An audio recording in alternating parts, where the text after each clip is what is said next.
Welcome to the 21st episode of Tokenizing Everything, our weekly interview series with thought leaders in the blockchain industry. Today's guest is Roger Heines, research associate at the Business Engineering Institute St. Gallen and focusing mainly on blockchain-related topics such as tokenization. Before we begin, I have to mention that all opinions are solely personal and do not reflect the opinion of Amazing Blocks or any other involved party. So, Roger, it's a pleasure to have you here today. How are you? Thank you, Nicolas. The pleasure is all mine. How are you? I'm Um, good as well.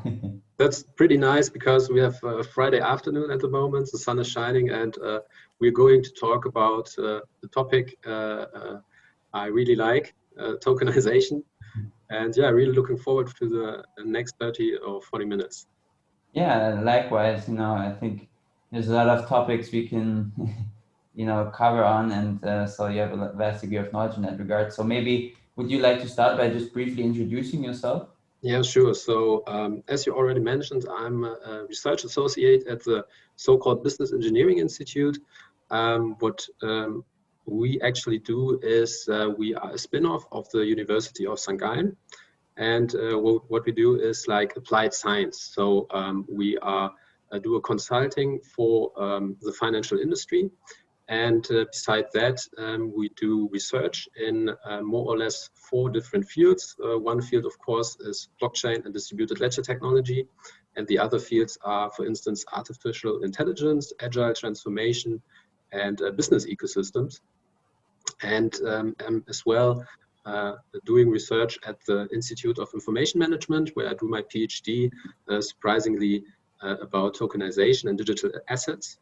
And I'm there yet now about 2 years, searching in that field. And yeah, slowly you see a big momentum. And I think the last week and months were pretty great for the whole space.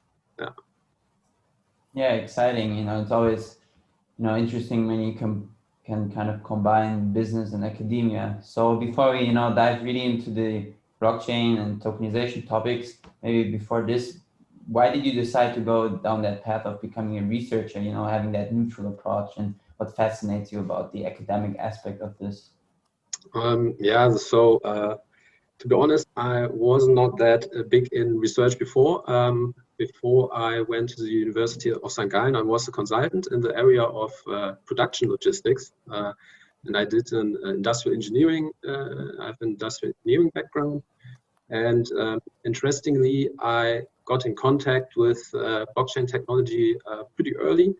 I went to the Institute of Supply Chain Management doing my master thesis on blockchain and logistics. And this was pretty interesting because it was really, really early stage. And we had this professor, and he said, yeah, Roger, you're looking for a topic. Perhaps you can do like blockchain uh, at the intersection of production logistics, because also all about transactions. And yeah, so I get into the space and I really like the technology because it's so different. Because if you compare it to artificial intelligence or something like that, you had like this big incident in 2009, and since then, the whole industry, the whole research is just running behind this phenomenon. And this is what I really like, and of course, the open community. So this is, I think, the most biggest assets that you can have. Yeah, that's really exciting. Kind of you stumbled across blockchain randomly. That's Yeah. and so so supply chain is really what you had initially focused on. What would you describe the biggest benefit of applying blockchain in the sector? Mm.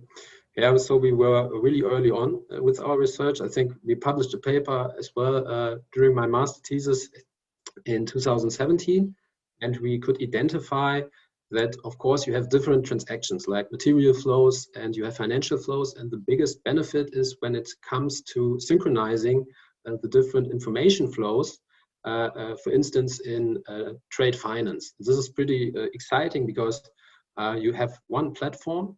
And of course, a lot of you already know that you have one global source of trust, and alongside with different stakeholders when it comes to logistics, it's really easy to incentivize these kinds of platforms.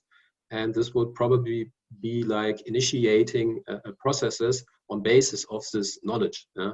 And Unfortunately, I'm more or less out of the space now, but I think like 2016, you have a lot of trade finance platforms as well.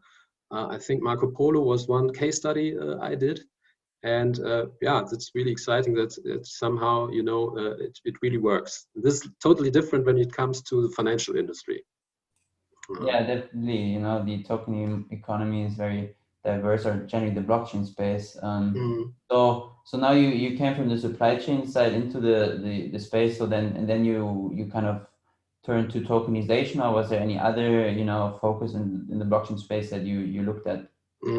So I think my first I got in touch with cryptocurrencies. Of course, it was like this is something I always tell, like how I got in touch with the whole industry was 2013. And at that time, I didn't really know what Bitcoin was or cryptocurrencies in general. I just read an article that you can download some piece of software on your computer and then you can mine some coins and then you can exchange it for real money on these exchanges. And I tried to download like the full node of Bitcoin. Unfortunately, my hardware drive was too small, so I had to. I think I downloaded like Feathercoin or something, and after that it was totally worthless. And that's why I had already like a good, let's say, understanding about cryptocurrencies and stuff. And this also developed during my research days, starting research on supply chain management, because it was like initial trigger. You had the start of the Ethereum framework, Ethereum blockchain, and I always was into space and then in that space. And after 2 years of consultancy, I said, okay, I have the need to do something else. And then I said, transactions, you also have transactions in the financial industry. And I said, there could be a transfer. And then I said, okay, let's go into it. And this was the interesting thing because, yeah, let's say this open source community, cryptocurrency thing brought me more into the finance side as well, just doing banking, of course.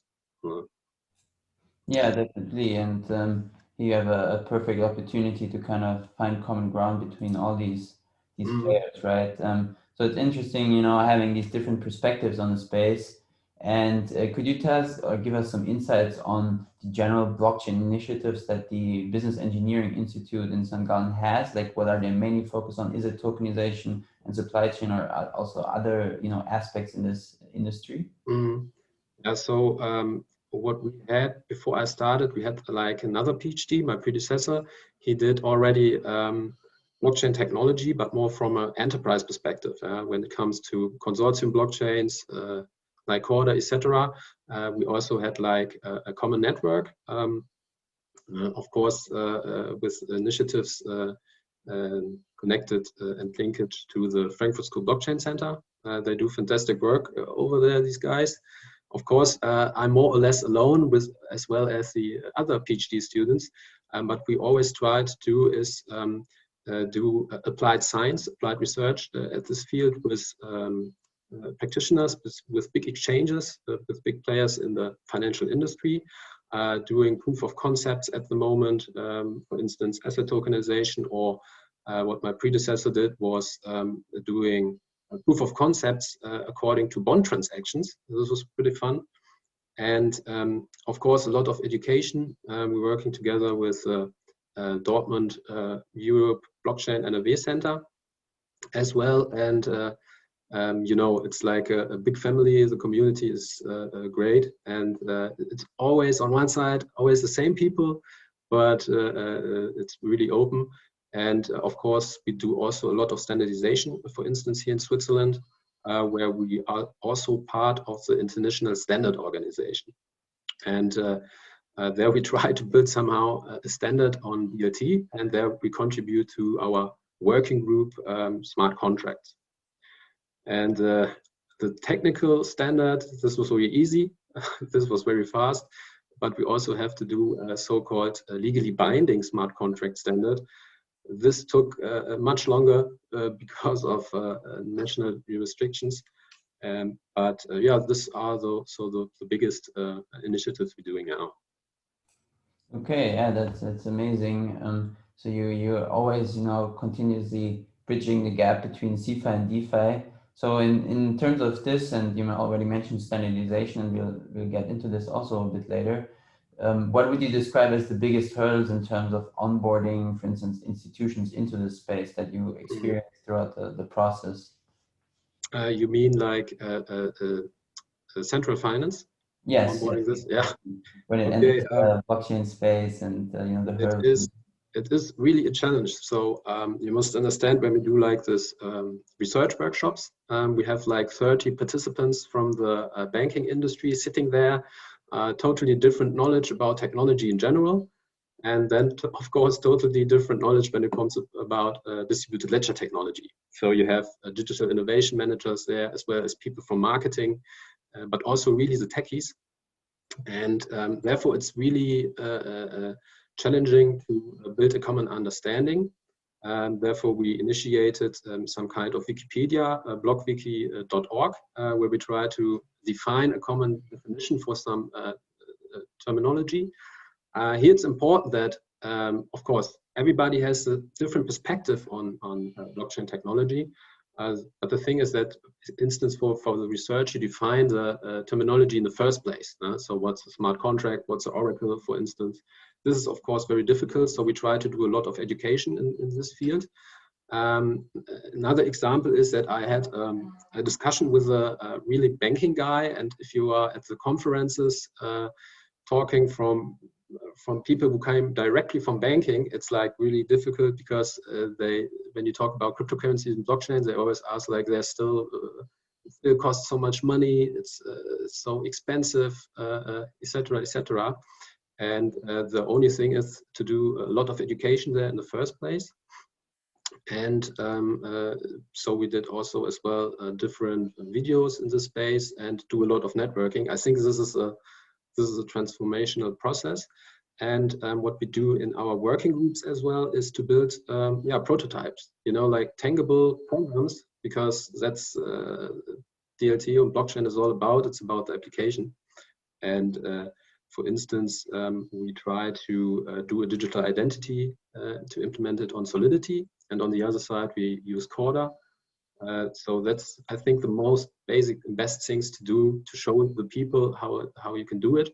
Another thing is when it comes to cryptocurrencies, we start to build a template wallet where we also do like putting different cryptocurrencies in there, showing the people how the whole thing is executed, how it's done, using wallets, using public keys.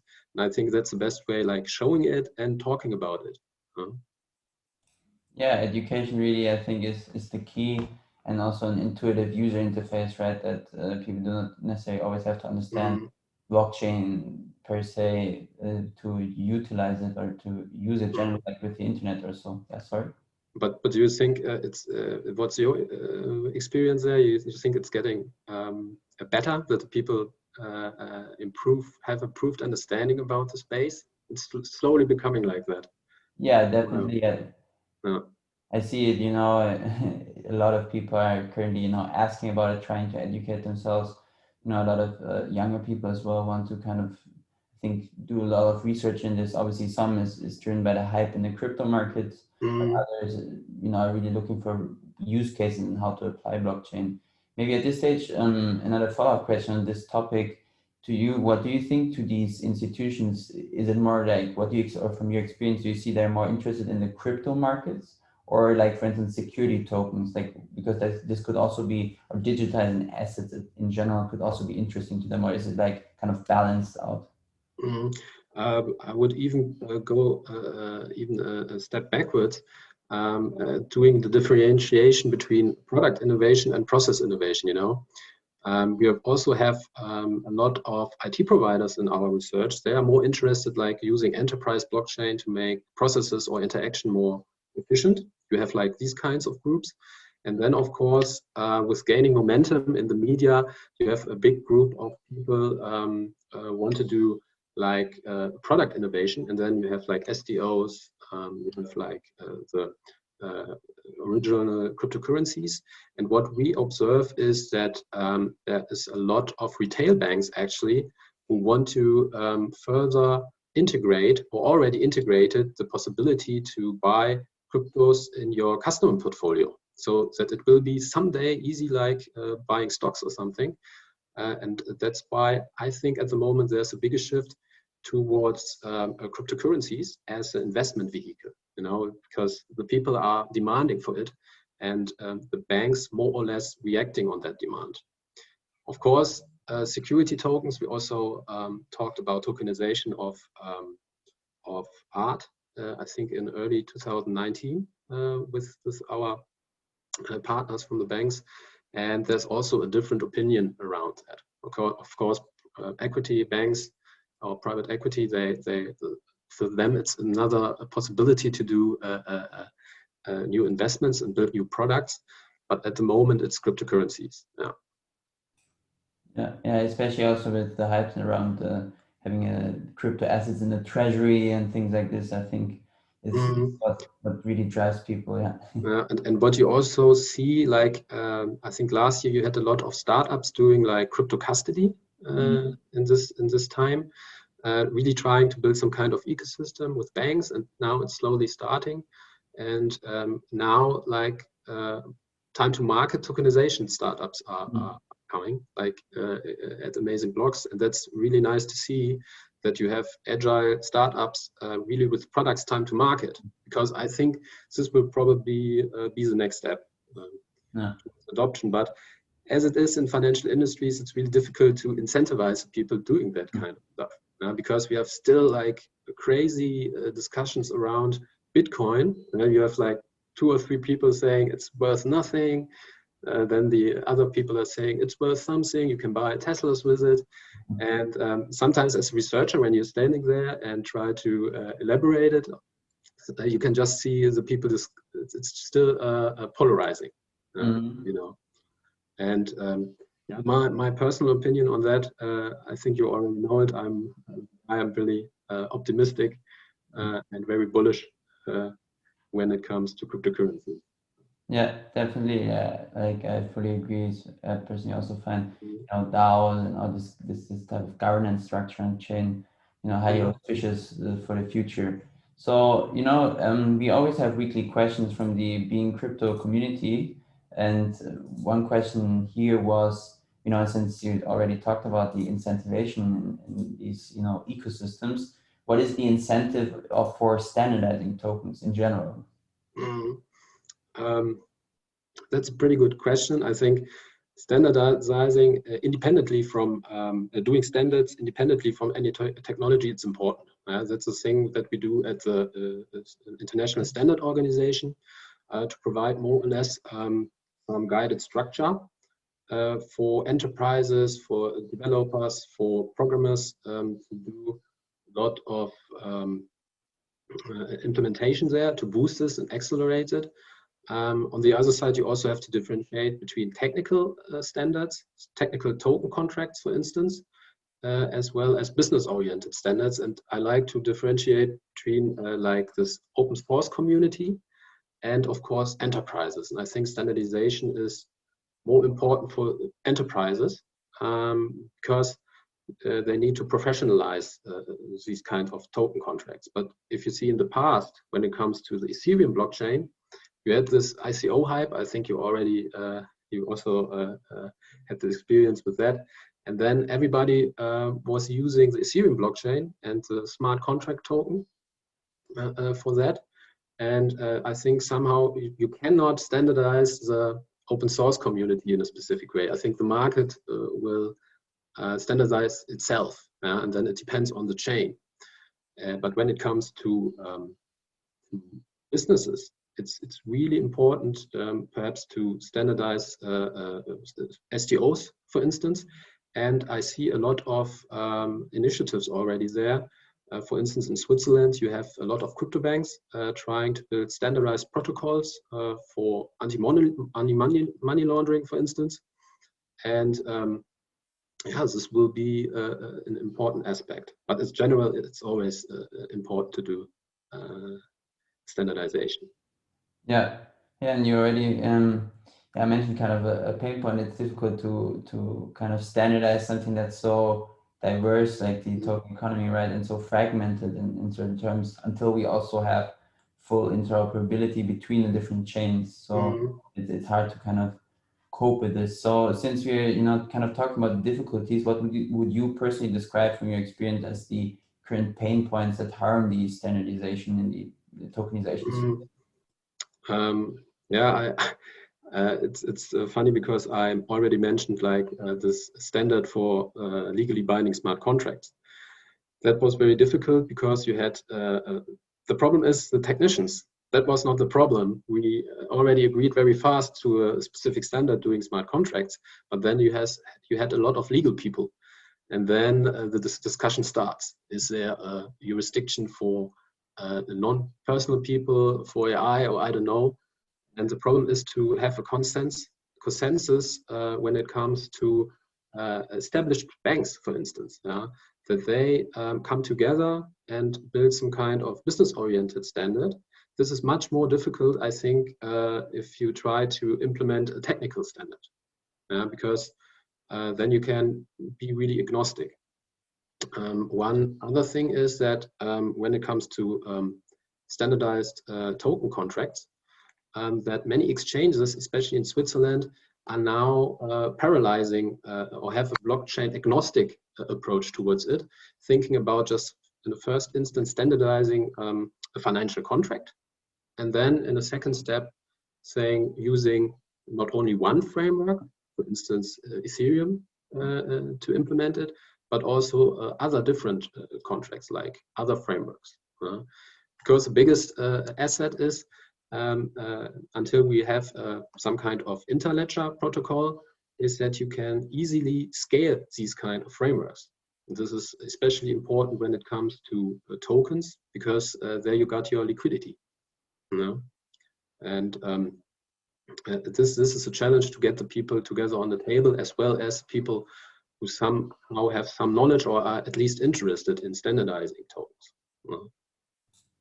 Yeah, and you've also already mentioned, you've done a lot of research in this space, and you're currently working on or completed actually research paper that is called the tokenization of everything towards a framework for understanding the potentials of tokenized assets. So can you maybe share some insights on this and kind of your findings throughout this?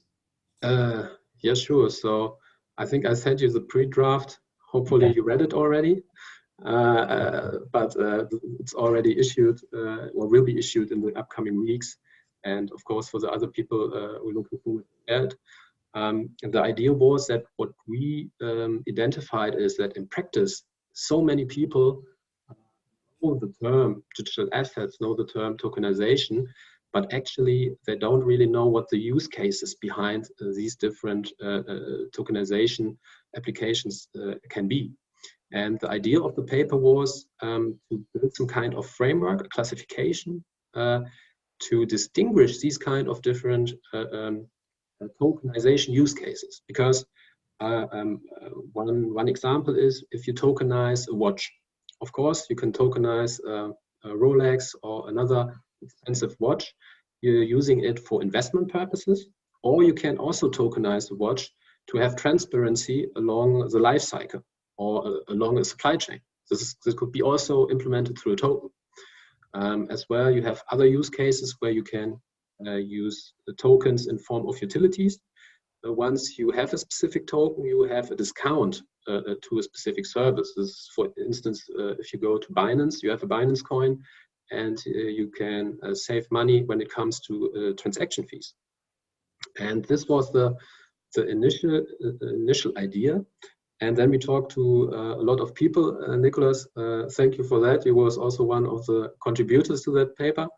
And what we is that in the first step, we wanted to know what actually a token can represent and how to describe a token. There are a lot of different ways when it comes to distributed ledger technology that the token can be designed to be fungible, that the token can be designed to be non-fungible.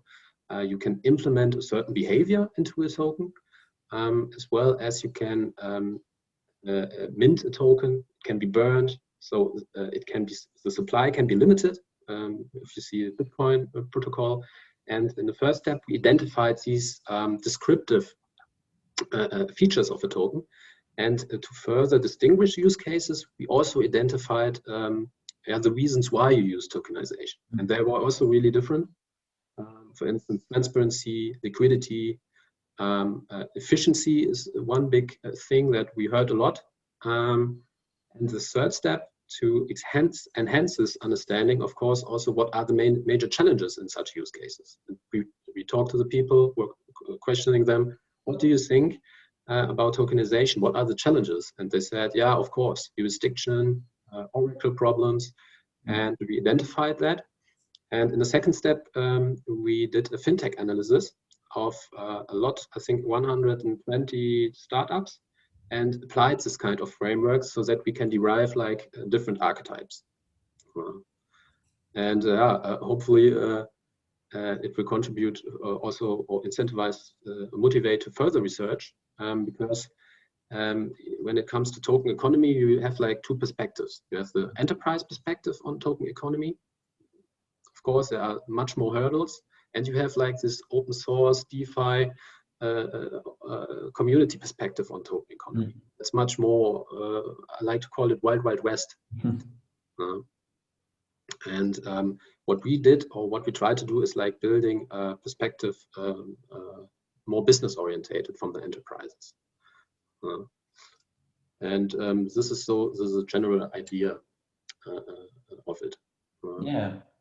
And I think I also talked to you, and I think you've seen the practical relevance, especially when it comes to amazing blocks as also tokenization startup. We also identified the tokenization of equity. I think this is something you guys are doing as well. Yeah. There's also some other things, and this is an integral part of new business models. And also for me, it was really interesting, because we're talking to bankers, to financial people. They always talk about tokenizing assets, bankable assets. Yeah, we want to make them more efficient.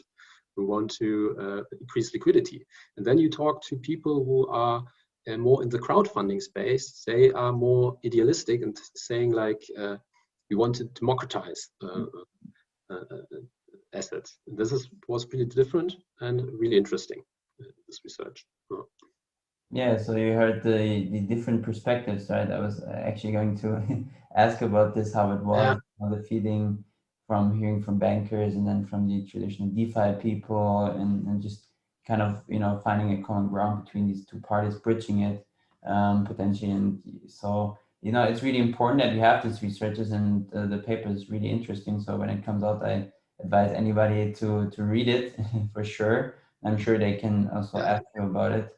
And so based on the research there, what would you describe or single out as maybe the most feasible use case for tokenization currently? The most feasible use case? Yeah, that's a pretty good question.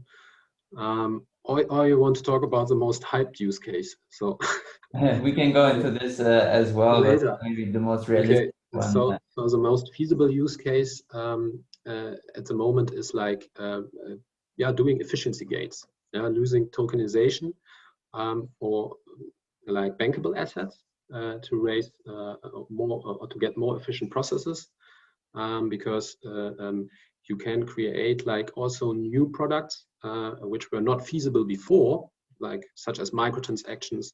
And then you have a big case all around opening of illiquid assets, where you have fractionality, where you have a half of a token representing artwork, representing an old timer, so non-bankable assets. So that are really feasible cases, which also have, there are some requirements for doing that, of course, but these are the most feasible cases, because before blockchain technology or distributed ledger technology, these business models, when it comes to non-bankable assets, weren't feasible before. Of course, you have securitization of specific non-bankable assets, but through this technology, it's by design really easy to represent like different assets and make them fractional, etc. So fungible tradable token representing both bankable assets as well as non-bankable assets. I think these are the most feasible cases in the next upcoming years.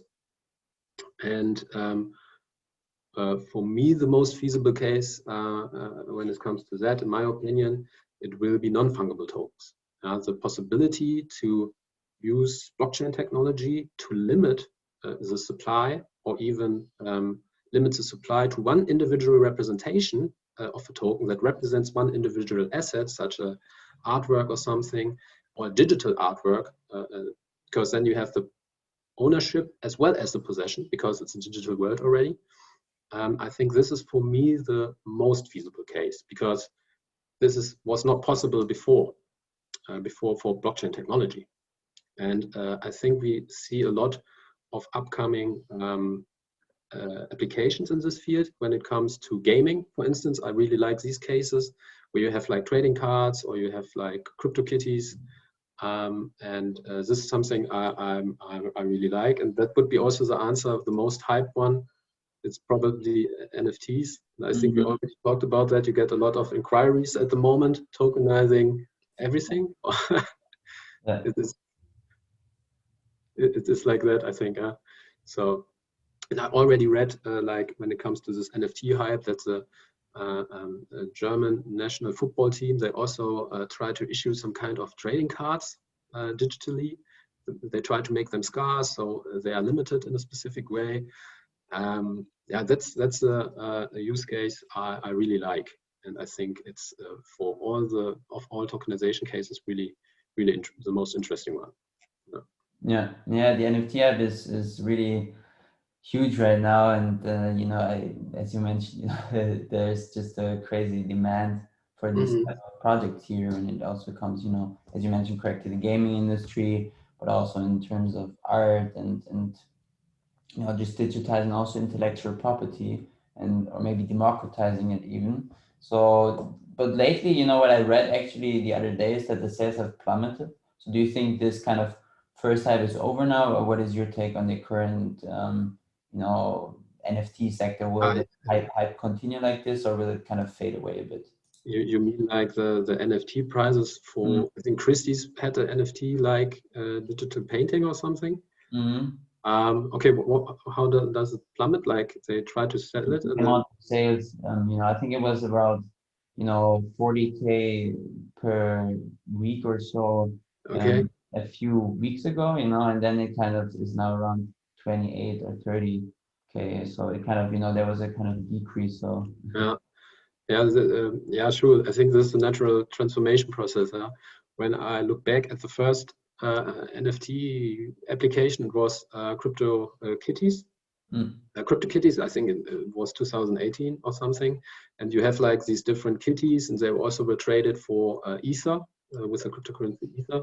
And as well, you have like big hype, and then I think the stickers or the cats were like 70,000 euros or something.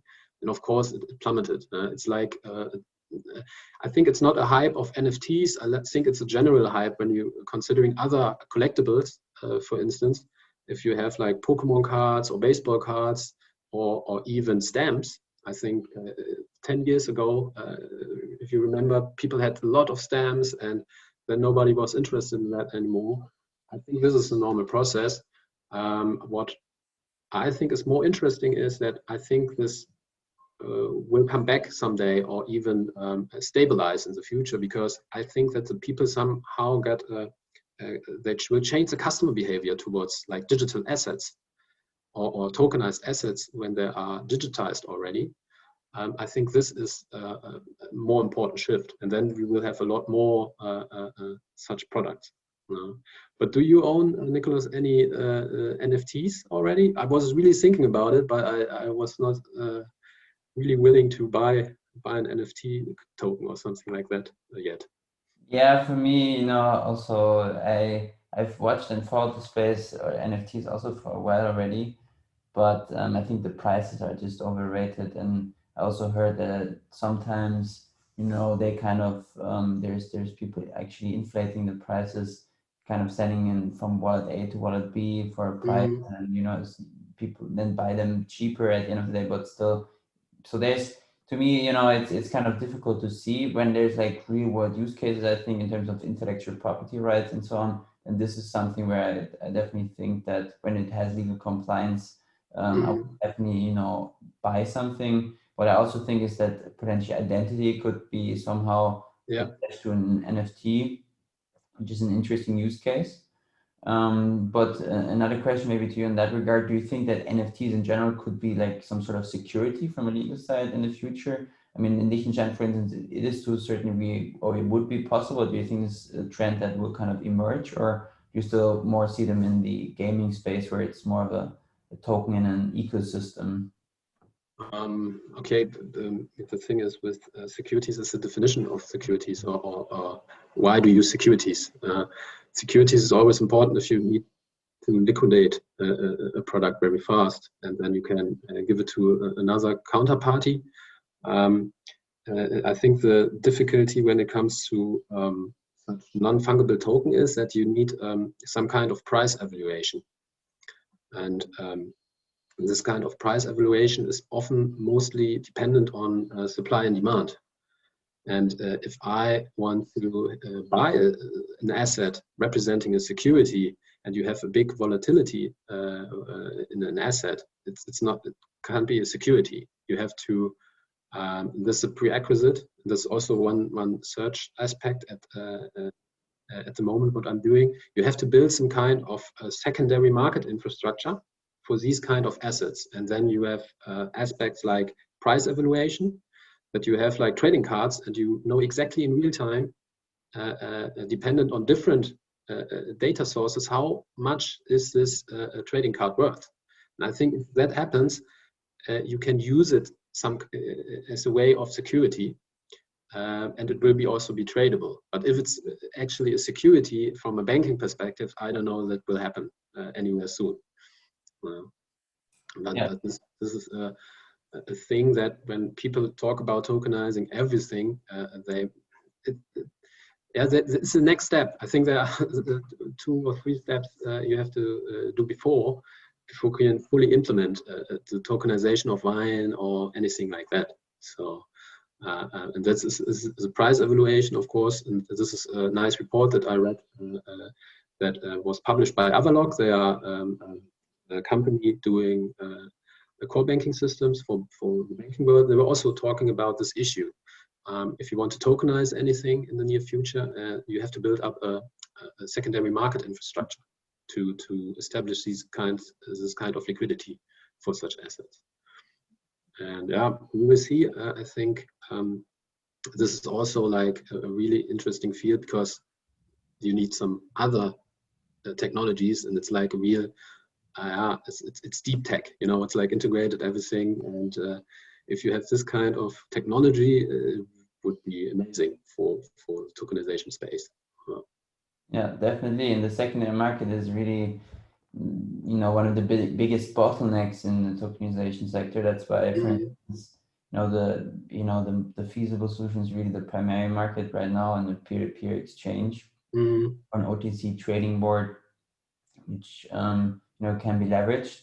But yeah, in terms of the secondary market, do you think here it will be kind of a merge between centralized exchanges and generally institutions and decentralized exchanges, or do you think it will kind of evolve into one or the other direction? Yeah, that's a pretty good question. I already made thoughts about that, because according to our banking partners, like big exchanges working on digital exchanges since 2 or 3 years, they are still not productive yet. There are a lot of exchanges, established companies who want to shift bankable assets towards these kinds of markets. And then you have a look on big crypto exchanges. Of course, Binance, it's the biggest one. They already established such kinds of tokens. I think they issue Tesla now, Tesla stock as a token. Then it will be further or later some kind of, not fight, but it will be really interesting in the near future, because regulation plays a big role in that. For instance, it's a little bit comparable to DSGVO for AI. You have this data privacy law, And of course, it's difficult for AI startups in Europe to use data or save the data. And that's why they go to Asia, where it's much more leisure, where the data regulation is not that hard. And this will be the same in the crypto space. And that's why this will be a major thing or major shift, because when I am a established player, infrastructure like exchange or something like that, you have to be compliant, you have to be regulatory. And then you have like this big exchanges, and you have seen Coinbase is like crazy. It's like the fourth biggest banks. I've seen a figure on that on LinkedIn. And I think if they establish some kind of market infrastructure, because some regulation in Europe is changing, then they have the time to market to shift towards conventional or traditional assets. This could be a threat. And that's why when it comes to exchanges, it's really political, it's really strategic as well in their ecosystem already. When it comes to banks, when it comes to retail banks, there's a lot of talk. And I think this could be an advantage for crypto exchanges to be much faster in that. And if you see new generations using cryptos, using Bitcoin, I don't care if it's running a blockchain behind it. If I want to invest in a big SAP company, I just want to go to the platform with which is most usable, which transaction costs are very low, and that's it. And of course, then it will be like crypto exchanges in a way. But hopefully, and this is the position of the banks, there will be at least some talks about that. But in my opinion, that's a nice thing. In Switzerland, we have a regulation now, as well as in Liechtenstein, that the regulators know this could be a disadvantage when it comes to future business models around it. And this is something that could be really, really fast, because Binance, I think, there's situated in Hong Kong or some regulation like that, and they have like a limited in Malta to operate on the European market, but that's it. Yeah, I see that issue too with the centralized exchanges to a certain degree, that you never know for sure what can happen. I mean, everyone knows the saying, not your keys, not your coins, which is why if it's a long-term, investment, I would always kind of advise going to a wallet like either MetaMask to a certain degree, or even further, such as Trezor. Okay, you mean DEXs? You have, okay, yeah, that would be the next step. When you try to explain banks what DEXs are, it's yeah, exactly, and it's going to be difficult, I think, for them, if people understand it, and if it's more efficient than currently with the high gas costs and everything. In the biggest exchanges, not so much in the Binance Smart Chain, because Binance is tapping also into this sector indirectly, obviously, with DEXs such as PancakeSwap and all these other chains, right? And banks really, I think, can kind of be a bridge also again with digitized securities, like in a legally compliant tokenization sector, where they can handle KYC, AML aspects, cash on and off ramp, and so on. Yeah. So yeah, sorry, you have something? Yeah. I think it will be crucial for the banks or exchanges that they go into discussion with these kind of crypto banks, for instance, because it will be crucial. Yeah, definitely. So at this stage, I would like to ask a question that I always ask my guests, and I know it's not possible to give like a definite answer to it, but just generally, where do you see blockchain and tokenization in 10 years from now? So I would say, like, as in the beginning, you have to differentiate between like this product innovation blockchain brings, these kind of products that are now feasible because you don't have any intermediaries, as well as cryptocurrencies.